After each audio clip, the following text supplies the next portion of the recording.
Hey, what's going on, fellow gardeners? This is Casey Veggies, and today I want to talk to you guys about cover crops. This is a fall tradition in my garden, something that I love doing on a nice, crisp, cool, sunny October day. It's not that today, but I'm still out here. So, cover crops are effectively just a crop that you plant in a bed that is not when it's not growing vegetables. So rather than it sitting empty over the course of winter, you plant something there, not a vegetable producer, but just a kind of a field crop that provides a ton of benefit to that plot, to that bed, while you're not using it to grow vegetables. And some of those benefits include one, adding valuable organic matter. You're growing something, and it's just adding organic matter to your soil. This is vital to building healthy soils.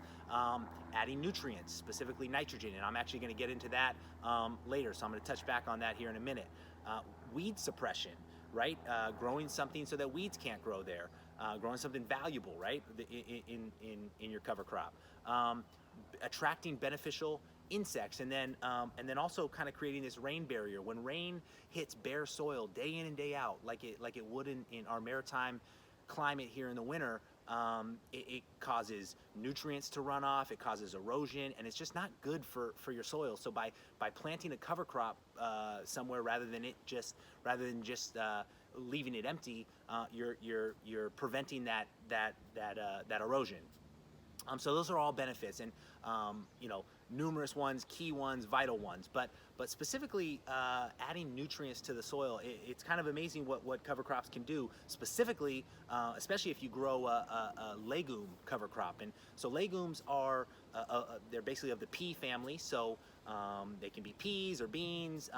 Or cover crop varieties are crimson clover or field peas or a vetch or a fava bean, for example. And most plants, basically all plants, take nitrogen from the soil. They use nitrogen from the soil to grow, and legumes actually fix nitrogen into your soil. They literally take nitrogen from the atmosphere, and they convert that nitrogen into nitrogen compounds that plants then use to grow. So by using a cover crop that's a legume, I've actually got crimson clover here today.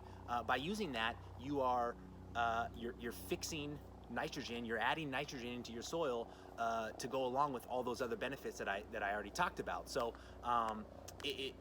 cover cropping over the winter is very valuable, and really it's super easy. So check this out. I've got a bed here that's empty that I'm not going to plant anything in this winter. I'm not going to plant anything in this bed until next spring. And I got some things going in my fall and winter garden, some Brussels sprouts and some broccoli and some beets and things like that. But this bed and a handful of others are just going to sit fallow all winter. They're going to sit empty of vegetables all winter. So I'm going to, rather than do that, I'm going to plant a cover crop there. So I'm going to plant this crimson clover. Super easy. I go through, I rake the bed smooth, just with a rake to create a nice planting surface.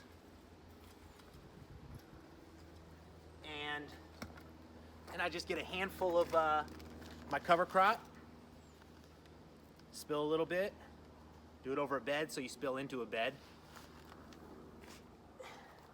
I come through and I just broadcast these seeds. I just sprinkle these seeds from my hand into this bed, just trying to cover the whole bed. Not too thick, but just cover it, broadcast it.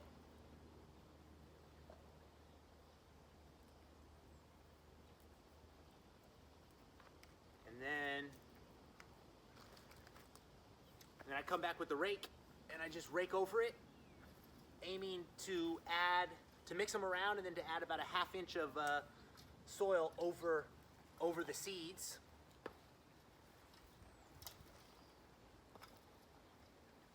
Just like that. Done. And I've planted cover crop, and I'll go in and I'll water it if it's not going to rain today, which I don't think it is. It might, but I'll water it. That crimson clover is going to germinate here in the fall.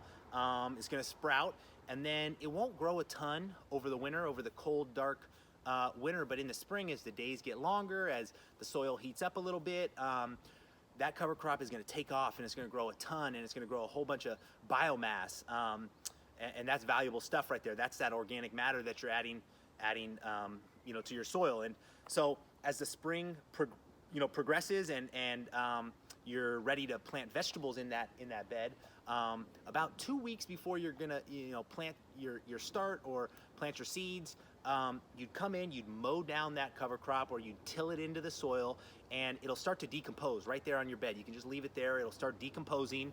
You'll see it. And over the course of a couple weeks, that'll really start decomposing. You can mix it around a little bit if need be, and then you just plant your starts right into that bed that had the cover crops on it. And again, that's adding that organic matter. That's adding nutrients. It's been adding nitrogen all winter. It's been suppressing weeds. It's been blocking rain, so I don't have erosion and soil runoff. So it's been doing all these beneficial things, and you saw how easy it was. It took me 30 seconds, right? So,